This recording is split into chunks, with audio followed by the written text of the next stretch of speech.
Thanks everyone for coming. On behalf of the Fiber Department and the Warner Lecture Fund, I'm pleased to introduce Jeffrey Gibson and to welcome him to Cranbrook. The Fiber Department had the opportunity to see Jeffrey's work last January at the New Orleans Museum of Art in New Orleans as part of Prospect 3.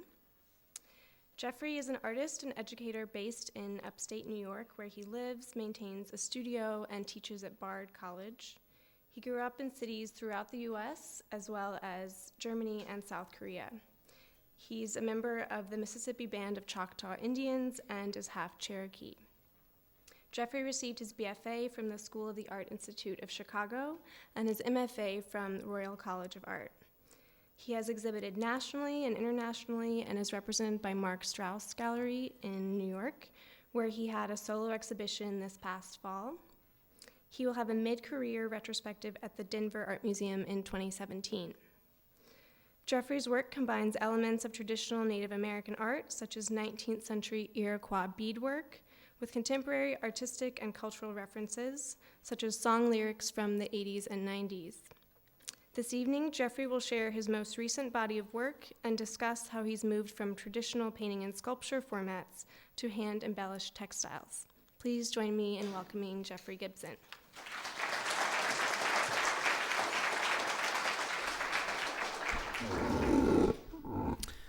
Hello, thank you very much. And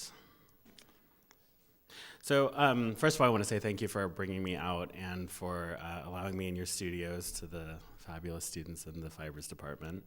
I probably would have chosen Fibers if I knew what I was doing in my 20s, but painting, it was interesting to kind of like think about the approaching art through the perspective of a painter and then looking at these materials that we're sharing with similar concerns.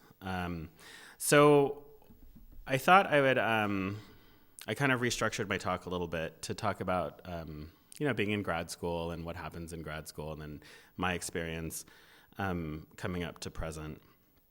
So I just wanted to start by sharing a couple of influences.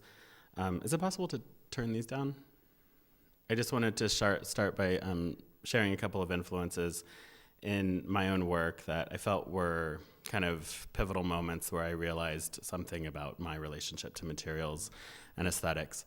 So what you're looking at here is turn of the century Iroquois whimsies. And so what the point of these were towards the end of the 1800s around the Niagara Falls region, the beadworkers were not finding any market for their craft. So what they were trying to do was to take advantage of the tourists coming to Niagara Falls. And they were trying to replicate paisley patterns, but with a very traditional technique of beadwork called raised beadwork. So what they produced was this aesthetic that hovered somewhere in between this aesthetic, this Victorian aesthetic, and then a traditional beadwork. I encountered these when I was a research assistant at the Field Museum of Chicago in the early 90s. And they always sat on the shelf of objects which were described as not having a specific cultural affiliation. So therefore they were not seen as valuable in the way that if something had a specific cultural affiliation and reflected that specific cultural aesthetic. So you can see there's a Victorian boot, there's a pin cushion. You can still buy these on eBay. You can buy them at auction houses. They still run for about $45. And they're very kitschy. I was really interested in that this aesthetic kind of occupied this third space between two recognizable aesthetics. And then, of course, how that was valued or not valued. But for me in the early 90s, I felt like this was sort of reflected also where I was in between a lot of things. Then I don't even know when I first came across Weewa. So this is Weewa, who was a Zuni Burdash. And a Burdash is one term of a third sex figure in many traditional Native American cultures. And he, she, I don't know how Weewa would have identified, but actually was a very accomplished potter, basket weaver, and weaver of fabrics.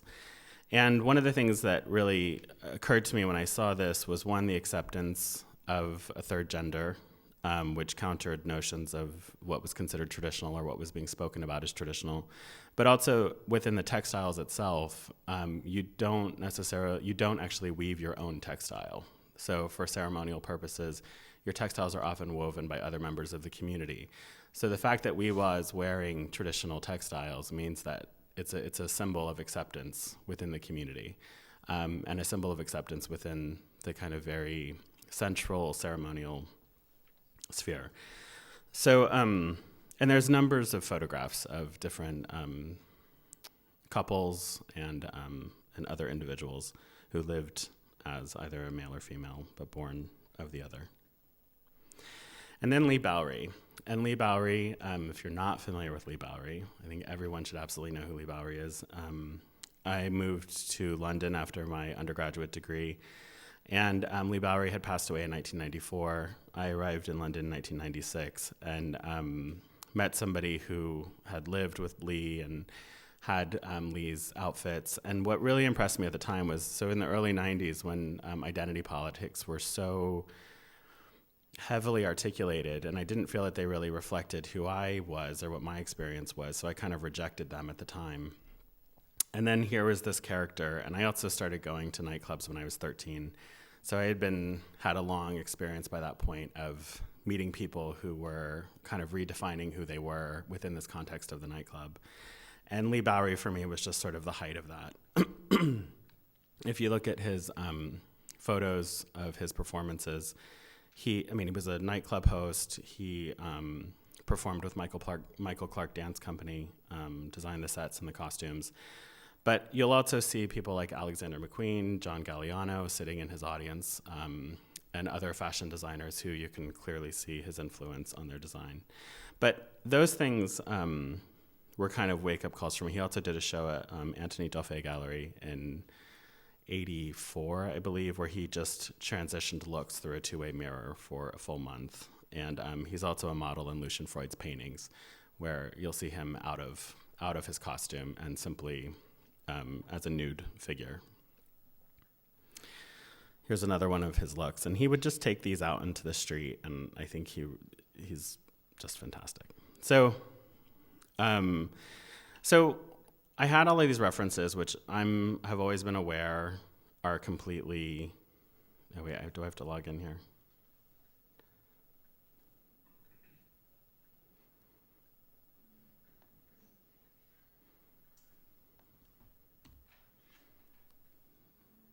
Sorry, is there someone coming? Here we go. Sorry, it's my first tech support situation. But I always knew that these references were coming from very disparate sources, and I think the challenge for me was to always figure out, like, how do I merge them together? And when I was an undergrad and in graduate school, I didn't feel that there was anyone who was really able to help me do this. So thank you. So my way of doing it was simply to jam them together, because there was no kind of easy transition to how to bring things together. So I'm just going to show you really quickly a couple of paintings from the past. I don't know how well you can really see that, but. So this is titled The First Principle. And all of these titles, sorry, I'm just going to close that. All of these titles come from a poem by Erasmus Darwin called Zoonomia, which is the law of organic life. And that poem in itself was really kind of eye-opening for me, because I think I was definitely dealing with identity politics. I was dealing with difference of class and race and gender and all of this other sort of stuff. But at the same time, I was looking for structures that didn't focus on, I was kind of looking for like what the root of where this struggle comes from. So in this poem, he really maps out the life of plants, the life of animals, and how like species overcome other species, and just the power dynamics that are found within nature. So I was also looking at Martin Johnson Heade at the time, if you're familiar with him. He's a landscape painter.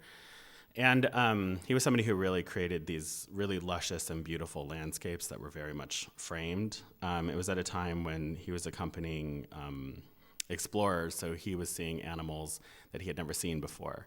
So it was interesting to see how he would write about them and how he would draw them and paint them. They don't necessarily look in his paintings and drawings like the way that we know them today. But I think about that experience of seeing something for the first time and trying to describe the other, and that it somehow hovers between what the subjectivity of the person who's looking and what the observed is putting out as well. So just to give you a quick example, I'm not going to spend too much time on that part. Now, where did the other one go? Here we go.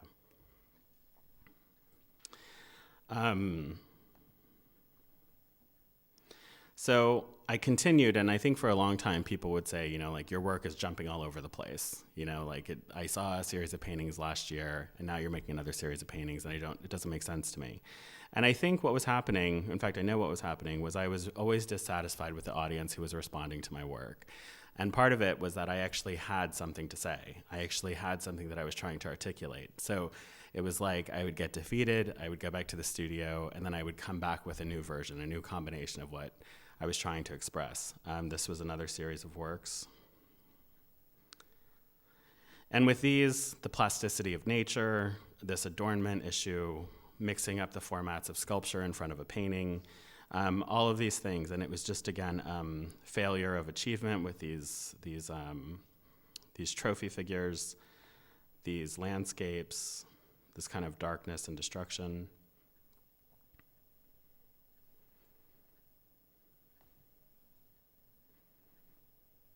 And this is 2007. So this was getting a little bit closer. It was getting a little bit closer. I was having a little bit more kind of excitement. I found myself really being drawn to just the paintings that were sitting behind the sculptures. But at the same time, what I was finding when I was just working with abstract painting was that, again, the audience was being drawn to the formal qualities of the painting, and yet, again, I still had something very specific that I wanted to say. So.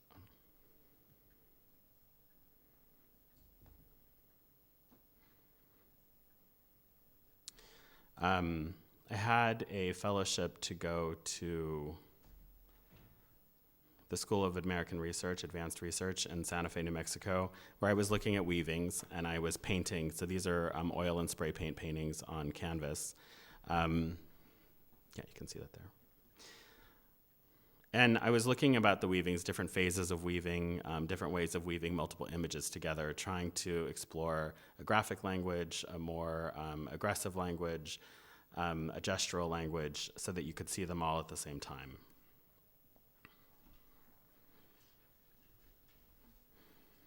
And this is the only painting that still exists, because the rest of them were destroyed by me.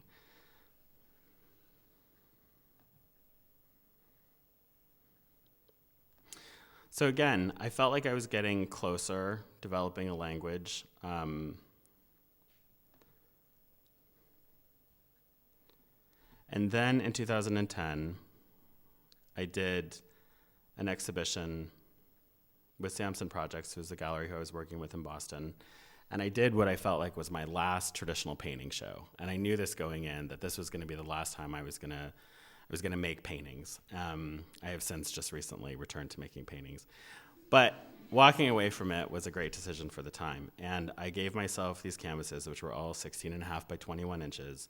They all had very strict formats about how I moved forward with them. And I just wanted to make the most successful paintings I could using this combination of language and trying to get them to engage with each other. I'll just flip through these.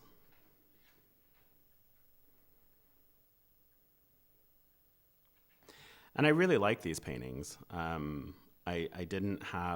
think this series of paintings, I just wanted to prove to myself that I could make a painting that I thought functioned successfully as a painting in my eyes, and then I felt like I could walk away from it.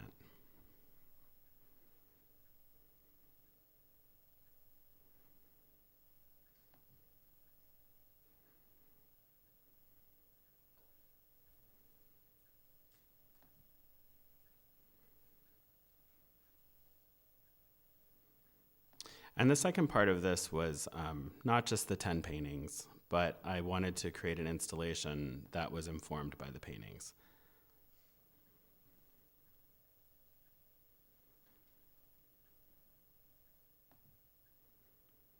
me see if we can just get to that. So this was the first weaving, and this is a digitally produced weaving of one of the paintings. And because all of my references were coming from the ideas of weavings, I was looking at, I wouldn't have called them textiles at the time, but a lot of textile-based materials, playing around with ideas of decor, pattern, how these things could be engaged. So this is quite a bit larger. This is 51 by 68 inches. So this idea that you could take this subjective series of marks and that I could just cohere them into a JPEG and then I could send it off and have it printed was something that then it became repeatable. So this idea of like going from the subjective into something that could be distributed again and again and again was the simple thing that I wanted to achieve with this. So then So then after that show, I don't really remember entirely what I was really thinking other than I just really wanted to get out of New York. I wasn't sure if I wanted to be an artist anymore. I was really questioning if this is how I wanted to spend the rest of my life as an artist. And that's what I had always envisioned since I was a kid, that I would be a painter and that I would go on to have a career as an artist. So someone luckily invited me to apply for a grant, and I realized that one of the things that's kind of that I learned in art school, and then it continued as an artist living in Brooklyn, was I was constantly looking in books for references, or I was constantly reading things. And I realized that what I wanted to remove was this gap between me and the subject that I was interested in. So I reached out to Native communities around the country, and who I knew, I had already had some tangential connection to, and I wrote for grant money to go traveling. So I went traveling for 2 months, and I met with a number of people, and people who don't necessarily identify as artists, but they make things for their communities. And I was looking to just have an experience, but also to potentially commission them to make things as part of sculptures. And so that took me to Winnipeg in Canada, South Dakota, Oregon, Oklahoma. I ended up going to San Francisco for 15 months and taught at CCA, and then I went to France for a visiting artist position and a residency. So that ended up taking 2 years. I don't know, it wasn't really planned, just sort of continued, and I allowed it to. And when I came back to Brooklyn, these are just some images of people who I met along the way. So this is Jess Barbier McMahon, who lives in Winnipeg, and she makes traditional powwow regalia for people who identify as queer, and so they feel that the symbolism within their regalia needs to be reimagined to reflect who they are. So that's what she does. She also dances as an alter ego who is male. This is a piece of beadwork that a young beater named Whitney Mintorn made for me in Oregon, and it's based off of earlier paintings of mine and sort of motifs that he pulled out of there. This is Tony Horseroad, who he makes quill work, and he writes songs. He writes ceremonial songs and prayers. And when I would go to these things, these don't necessarily reflect my beliefs at the time. It was really just opening up to an experience and kind of removing any filters between myself and experience. And that's really what I wanted to do. I wanted to just learn. This is Roger Kane and his son, and Roger Kane makes a number of things, but one of the things he makes are these booger masks, and booger masks are used in the Booger Dance Society in Oklahoma. And so a booger mask is basically, you can have one made of someone who has done something wrong to you, and you exercise your beef with them through dancing. And this still happens today, and I sent him images of a couple of art world people who had done me wrong, and these are the masks that he made of them. So I had all of this stuff coming back to the studio in Brooklyn, and I had a show scheduled at Participant, and so this was the work that was produced after all of those travels. So in 2012, I came back, and you can see it couldn't be more different than what I was doing before I left. And for me, it felt like a really big risk. It felt like it was the first time that I was trying to be as direct as I possibly could in what I was trying to speak of. The materials reflected that. And it's also a huge amount of just, I don't know, the collaborative aspect of it was new to me. So here on the left is a piece called Quiver, which is just a neon tube inside of a rawhide sheath. Right in the center here is Drum Column. In the back is a piece titled Booger, and the piece on the floor is titled Horse. This piece is titled Time Capsule. And so when I was in Pine Ridge, there was a young skater who I met, and this board is pretty wrecked underneath all of this. And so I asked him, we spent the day together, we made up a couple of videos, him skating, and eventually he kind of told me about, he was 1 week away from his first son being born, and he talked about all of his fears and his anxieties about raising a child on the reservation where there's a high rate of violence and suicide and drugs, and how much skating had really saved his life. And this idea of saving your life, or something saving your life, came up repeatedly in a lot of the conversations I had with people. So some people will say, quill work saved my life. Like, I stopped drinking when I started beading. I stopped drinking when I started dancing. So there was something about this commitment to, and such conviction, that I simply wasn't finding in the art world. Nobody was talking with such kind of passion, and I found myself really drawn to it. So Time Capsule, I bought him a great new skateboard. He was quite happy to give this one back to me, and my impulse was just to cover it and to seal it.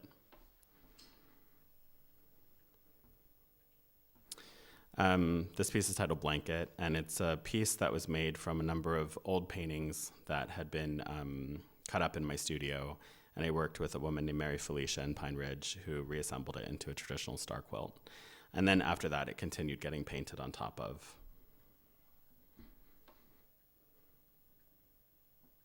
There's Drum Column again.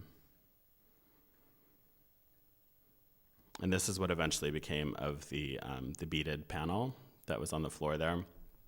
So, and this is just it's like a New York City street barrier. And what I would do is just sort of look for elements of the traces of the paint that was once on there and incorporate some sort of abstraction between the bead panel and what was already on the surface of the wood. So all four sides have something painted on them.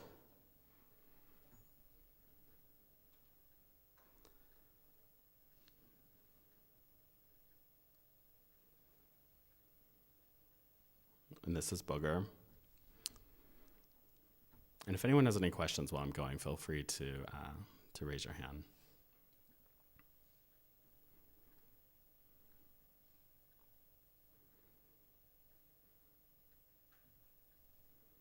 So the punching bags started roughly around the same time. Before I started, halfway during my travels, the punching bags started. And I was really struggling with trying to, I guess, get off the canvas, try to figure out what the next step was in terms of bringing my painting knowledge into something. And at the same time, when I was kind of questioning what I wanted to do with the future of my life, I was working with a therapist, and I thought I was totally fine and functional. And like 45 minutes in, I realized I had a lot of crap I had to deal with. And most of it hovered around issues around race and class, some to do with sexuality and gender. And most of them were kind of a lot of anger, a lot of repressed anger. And ultimately what we determined was that I had somehow a lack within like a mind-body connection. So the recommendation was to work with a physical trainer to try to re-engage mind and body back together again. And I started working with this wonderful woman named Tracy, and she introduced me to boxing. And so boxing is really interesting because there's such a huge psychological component about projecting onto this bag who is it you're trying to like punch? What is it that you're like working out? And so this was the very first bag. It took about 1.5 years for it to actually come into reality. I didn't know how to bead. I didn't know how to do a lot of the things that we're looking at here. I hadn't really sewn. I haven't seen this bag in a few years, and it's going to be shown as part of the survey show. But it has a certain urgency to it that the ones most recently really don't have. The craft levels have gotten much more precise, and we kind of know what we're doing now. Here was the installation at the ICA in Boston. This is also 2012. I was making these painted flags while I was traveling around throughout France. I wanted something that I could get acrylic paint anywhere, and I could roll up a blanket and carry it with me or stick it in my suitcase.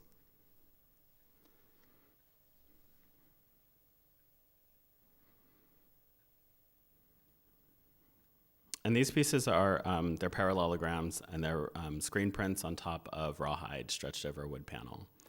So with these, I was considering looking at, what I was looking at was, they're called parfleche containers, or parfleche bags, which is usually a rawhide kind of envelope. And it would have been used by nomadic tribes that you would store food, you would store clothing inside of them. And when I started working with it, I really liked the kind of, what it does is it kind of repositions the viewer in looking at the work in a way that canvas doesn't do.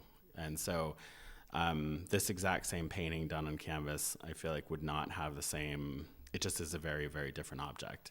And so I was really interested. I felt like it kind of freed me up in a weird way, that I could not fight for that, but I could just focus on actually what I was making in terms of formal qualities. And so all of these marks are actually marks within the hide themselves, the dark marks and the kind of striations. And if you look up close, you can see things like hair follicles, you can see scratches, you can see the scrape marks of defleshing.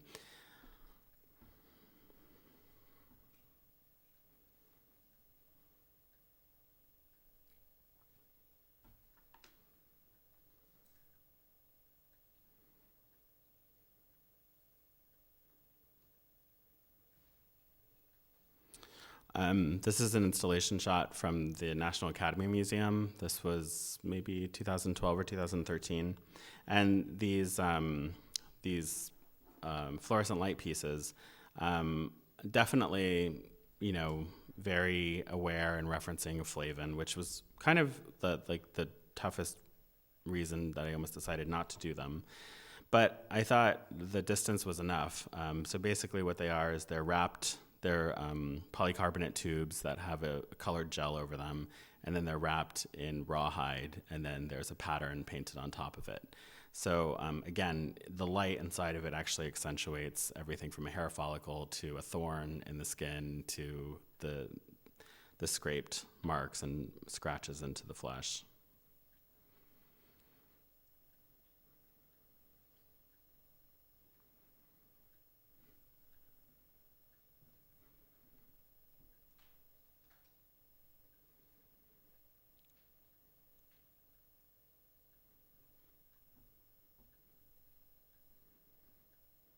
There's an installation shot from that show. And these are still the bags that were a little bit wonky. They don't totally hang straight. And this was a really large a travois, which is basically a frame. So basically in the top of this, I have a cursor? No. So in the top of this A-frame there would be the rear of the horse, and it would pull this trunk along, again, for like nomadic people and nomadic communities moving through the plains area. And this is extraordinarily huge for a parfleche container. But I wanted it to be outsized and to put it into this very turn-of-the-century space. And here's what the top looks like. And this is just acrylic paint. This is actually on buffalo hide. And the hide itself is kind of addictive because it's both sculptural. You can flatten it. It can take all different kinds of forms. There's no structure within this. It's just the hide itself that when it hardens, like you can knock on it like that. And it's this is about 1/4 inch thick in terms of hide thickness.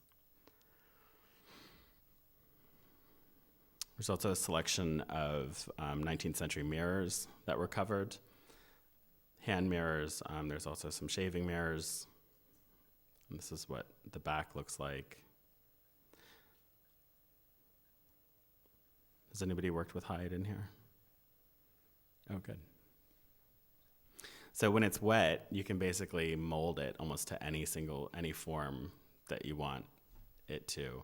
There are some problems that have come up later, but we've figured some of those out as well.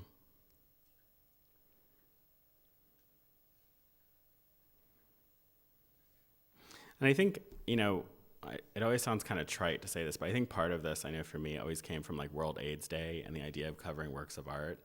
And there was something about denying the reflection in these mirrors, mirrors that I would presume had never been looked into by Native American people because of just the time period they were from.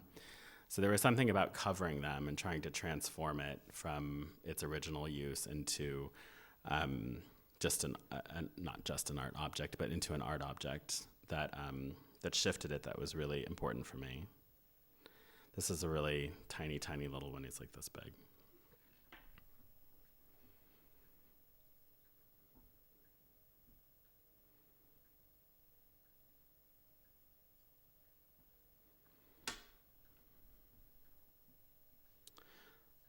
This was from a series of, I call them shields.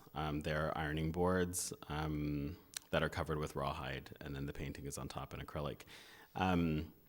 Up close, you can see they've got a little bit more kind of surface going on them, other than just the flat shapes.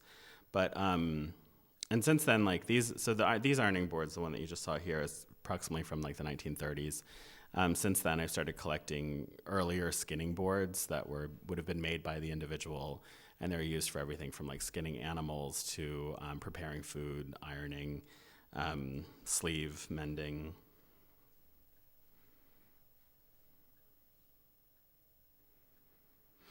So this is one of the later punching bags, kind of midway through. There's almost 40 punching bags that exist at this point, and the series itself will close at 40. And so we're coming up to the end, and that's been kind of interesting because I never imagined we'd actually be able to make 40. But I don't know if you can tell the painting here. I think you can see it up close here. Underneath the sequins there is one of the paintings that I showed you earlier. So I think maybe in 2009, again, it was leading up to this point of me wanting to leave New York and question if I still wanted to be an artist.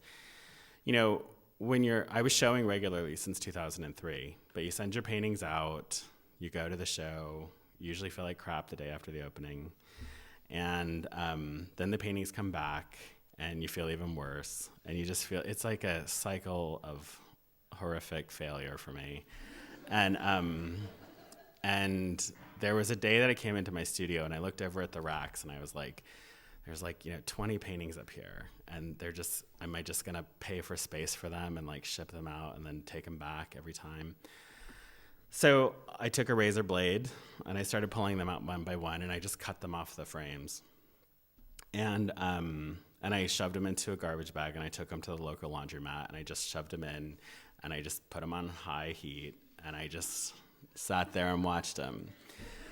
And if I wasn't so successful at losing phones, I could have a little 17-second video of just watching a washing machine go round and round. And I just remember it feeling so cathartic. It was like I was taking back some autonomy from this system that was just awful. So, and what was really interesting was when they came out of the washing machine, and I dried them and I took them home, and they had, the canvas had shrunk in a way that the oil paint did not. So the oil paint was flaking off, and it caused certain areas to buckle, and it very much looked like hide. And that's when this shift in thinking about it as a textile, it had also been reinvented. It was no longer a painting, but suddenly it was just a textile that could be cut up and become anything. And that was also a very freeing moment for me. So that's one of the paintings there. Many of them still have other paintings. I didn't bring any images of powwows, but all of my materials really do come from, there's a circuit that follows powwow culture, powwows around the powwow circuit around the US, but also into Canada. And there are vendors who sell everything from beads to furs to drums, and that's really where I source most of my materials. I think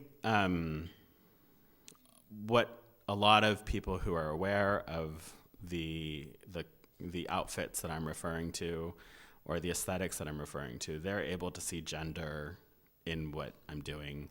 They're also able to understand that these are not necessarily traditional, but powwow is something that was kind of invented as a way of bringing tribes back together and into community after being separated and removal acts and things. So it's something that is, I think of as a modern day invention, although I think the earliest powwow is traced somewhere back to like 80s, maybe 70s. And there's another painting that's in this one here.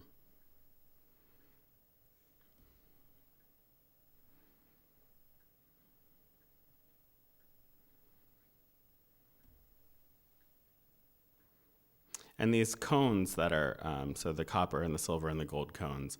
So historically, what these would have been are, it was the top of tobacco and snuff containers, and people would trade for them, and then they would turn the lid and adorn dresses on them. That eventually became a jingle dress, which is meant to be worn by a woman. The dance is meant to be danced by women. So I think, what I'm interested in with the work is really that it is very heavily dependent on what kind of knowledge base you bring to it, whether you can recognize the gender within the materials, or whether you can recognize if I'm drawing from, there are certain like crow color combinations that crow people will recognize. The black and white checkers are honestly, they're a reference to Vans because that's all I wore in high school. So there's also personal references in here, which I think a lot of times people aren't always aware of. And I think sometimes the Native American term can sometimes get in the way of people exploring the other things going on in the work. The canvas that's on this one is actually a patchwork of multiple paintings from that time period. Some of them, this green one here right underneath the Everlast, is one of the very first paintings I made when I moved to New York. So the paintings, the punching bags have always had a figurative quality to them. This is an installation shot from 2013. They've always had a figurative quality to them, and I've always thought of them as figures. I've also made paintings along the same time. This is a multi-paneled rawhide on wood, and this is both acrylic and oil painting. And at this time I started, because most of the work is made like you're constructing an object, meaning it's usually on a tabletop. These, I would plan them out in a 2D way. I would put them on the wall. I would approach them, paint them on the wall, trying to see if that was really, significant in terms of how I would think about constructing things. And it definitely helped. I mean, it definitely, because I love painting. I have a huge love for painting, and didn't understand the criticism when I was in school that what I was making was more of an object. It took me a long time to comprehend what that comment meant. And I don't disagree now. It's a couple of the later light pieces.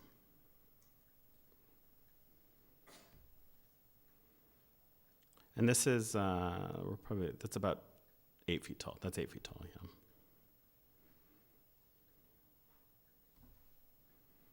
And this is just up close to give you a sense of what you see when you look at it up close.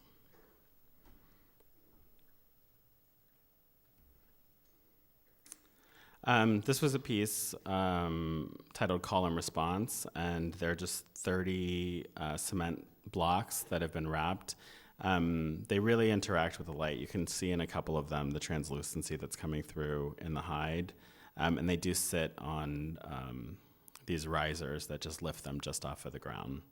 And basically things line up from certain perspectives, and as you walk around, they kind of break apart and realign. Here's the other, same piece, just from a different angle.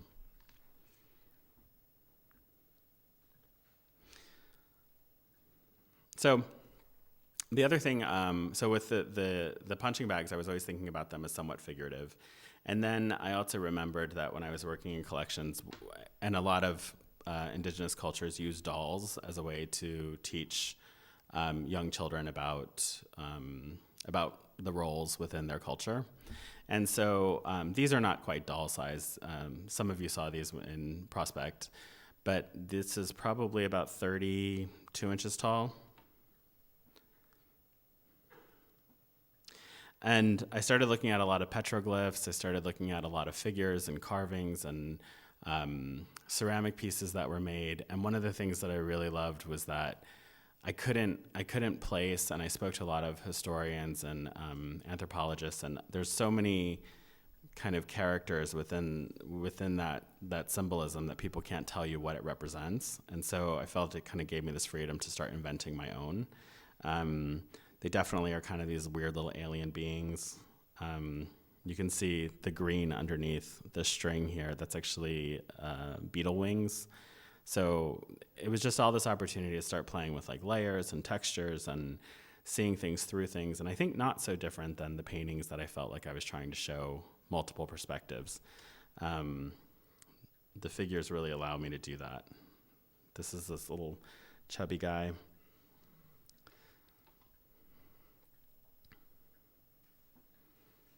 And there's about, I was of course thinking of like the Chinese warriors and like discovering, I think of them as sort of like these proposals for some native version of Afrofuturism.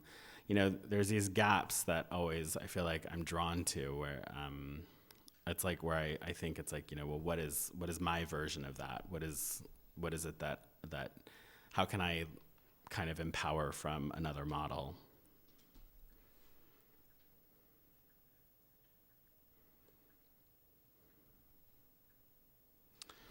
This was a show in 2014.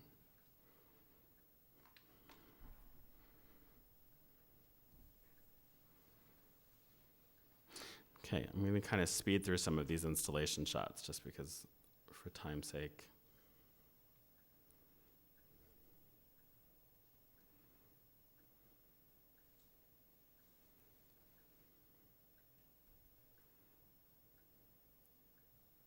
This is the full painted hide. I started doing one of these a year. This is the one from 2014.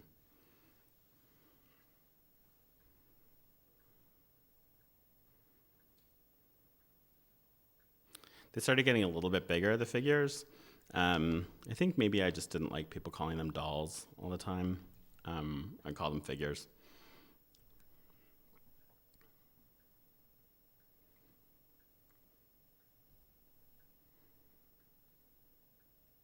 And again, all of the references, when I go to powwows, I'm there with a camera and I just am like looking for different ways that people are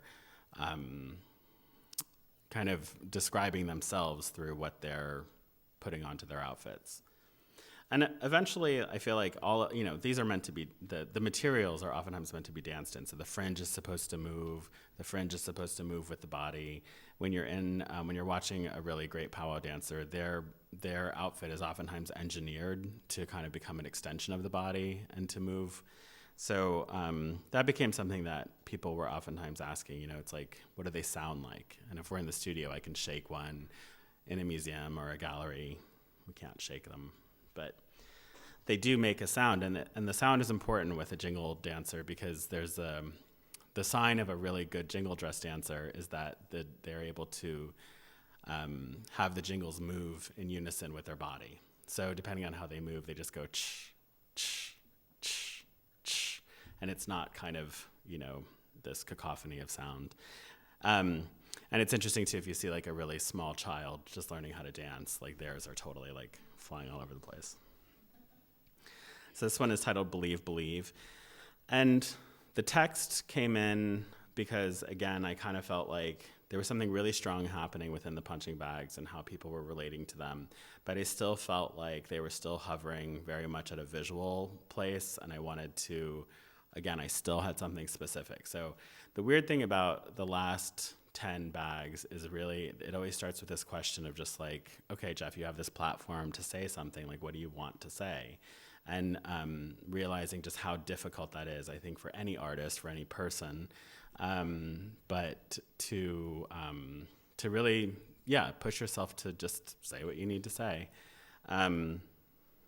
This one is People Like Us, which is also appropriated text from a Sister Karita Kent print who, if you're interested in text and you're not familiar with her, I would definitely recommend you look at her. She also appropriated text from all sorts of advertisement from the 70s and the 60s.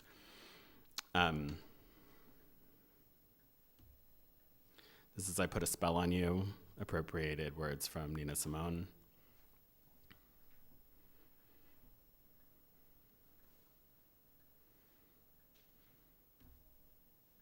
This is One Becomes the Other, which is a phrase that I titled the first show in 2012, and I've used it a couple of times actually, because I feel like One Becomes the Other is very much about this idea of community and closeness, and when you're in a relationship with each other, kind of one of the successes of it is that you kind of are able to like finish each other's sentences. You kind of can predict what the person's going to do next. So One Becomes the Other is thinking about that, but in relationship to cultural communities. This one is titled White Power. And I was going to do a number of them. There was red power, there was black power, but white power seemed to be the one that kind of had the greatest punch. I think the color white, obviously, it has racist connotations to it. But it also is this, it was this questioning of like, why is white always representative of purity? Why is it always representative of like the fresh start, like the clean slate? And it also has this incredible editing ability to almost like cover everything else up.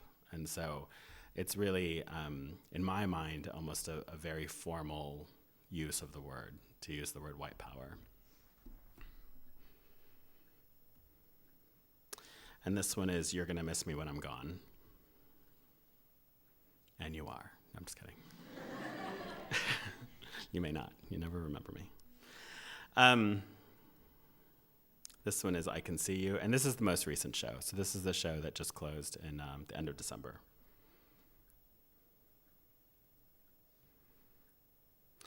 This is a James Baldwin quote. American history is longer, larger, more beautiful, and more terrible than anything anyone has ever said about it. And so this is probably one of the more ambitious pieces. This was, in terms of just the construction of it, was quite challenging. And this is a wall hanging, so it hangs on a cleat and suspends like a textile. This was the largest one that we made, which is What We Want, What We Need. Appropriated lyrics from a Public Enemy song. And again, the checkerboard on the bottom. What happened to my detail shot? There we go. So you can see then, these are actually deaccessioned arrowheads. A lot of these little kind of amulet-y looking things on the bottom are taken out of this cardboard box that I've carried around since I was 17 of, I don't know, I think I thought I was a vampire at one point. I thought I was a witch at another point. And I was like, this little piece of malachite's going to save me one day. And maybe it did. I don't know. There's also a horn button from my first Burberry jacket that I was like, yes, So they really do allow for me to like bring in all sorts of things, and I don't ever really feel that they're exclusive in any way. This is the most recent full height painting. It's titled Document, and it's the first one. It's made from the exact same glaze, just in layers. And so in certain places, there's probably about 30 layers of glaze on here.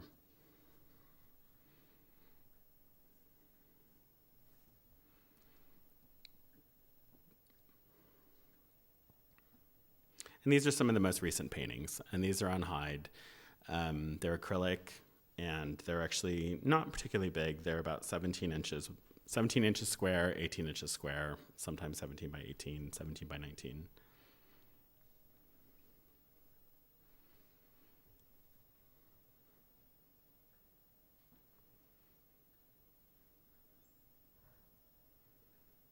This is another one of the recent wall hangings. In time, we could have been so much more. The text is an appropriated lyric from Culture Club, Time, Clock of My Heart. And I knew I wanted to use these words. I also had that song translated by a powwow drum group who did a version of Time, Clock of My Heart, but in powwow sound, drumming, singing.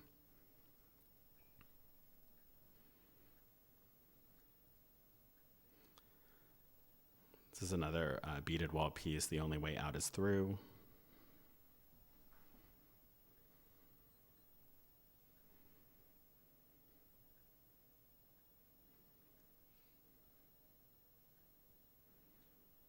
So another recent painting called Thinking of You.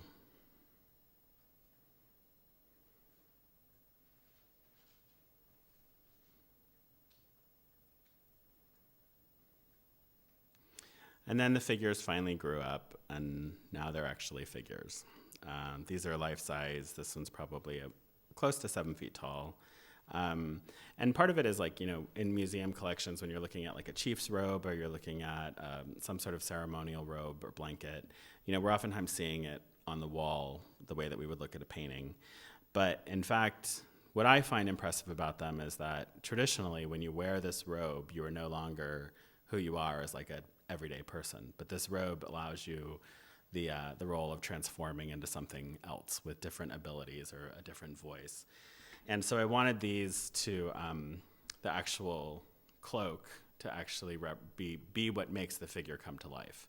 So the armature underneath is actually quite, it's 3 logs that come together at the top. But it's really this elaborate garment or cloak. This is another one titled Speak to Me in Your Way so that I can hear you. And those texts, when there's text on there, that's always just the title of the piece.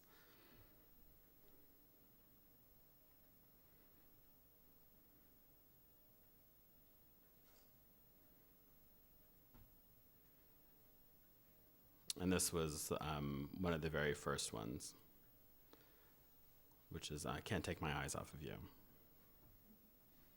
And this is what actually led me into working with ceramics most. In the past, it's been about 1.5 years now that I started working with ceramics. One, to make the heads of these figures.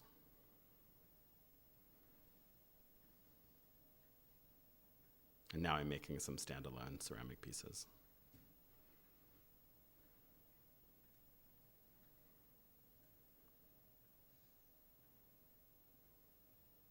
So, how are we on time? Okay, 7 o'clock. Okay, I'm just going to show you a couple of quick things, so bear with me. So this thing about, like going to clubs as a kid, like going to like raves, getting into like jungle music in London, going to like house music in Chicago, again, I don't know how to like merge these things together in a logical way, so I know how to jam them together. I want to hear the jingles move, I want to hear them make sound, and I want to somehow express that to the audience. So this was a performance workshop that actually ASU hosted. Let's let you listen.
So that was a workshop for me to try to give form to this impulse that I want to like hear the sound coming from the materials I'm working with, to bring in the performative quality of what's happening, and to activate the cloaks, the garments, the materials. And I had hoped what I would find is that I'd be a great director of someone else performing, but unfortunately it's my story and I will be the one performing it. So I'm in the midst of having this cloak made for me, which will drag on the floor. It's entirely covered in jingles on the front and the back. There's a very big bead panel on the back that says "Like a Hammer," which again, an homage to Nina Simone. And pair of moccasin boots made for myself that are beaded and say "Like a Hammer." And I'm having a massive drum constructed.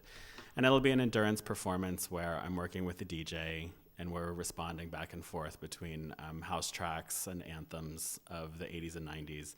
And I will be wailing on this drum trying to get the head to split. And the purpose is that if the head splits, that this is some sort of connection to wanting to have faith that the ancestors have spoken. So that's what I'm gunning for, and we'll see what happens. The other thing is, and this is just a quick 1-minute preview of a video that I shot last year and is currently in final edits.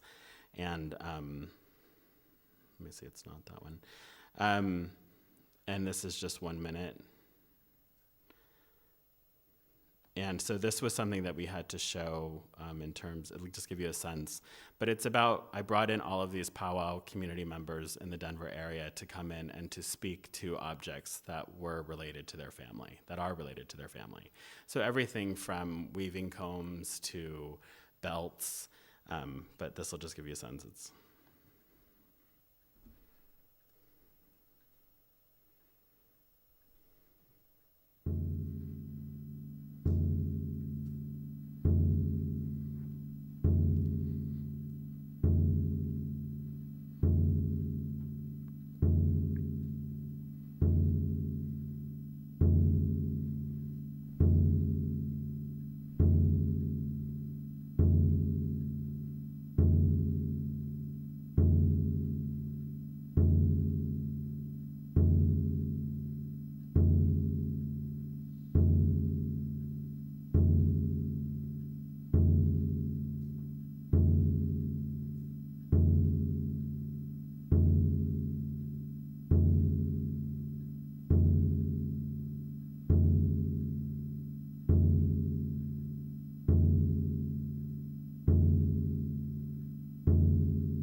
So what ultimately happens in the video is that the objects are actually brought out of storage and they're spoken to as people, or as, you know, being living alive, and ultimately they're brought to be an audience for everyone who was involved to come and dance for them and to play songs for them. So it's a switch of the object and the audience. So I will stop there. Yeah, so if anyone has any questions, I'm happy to answer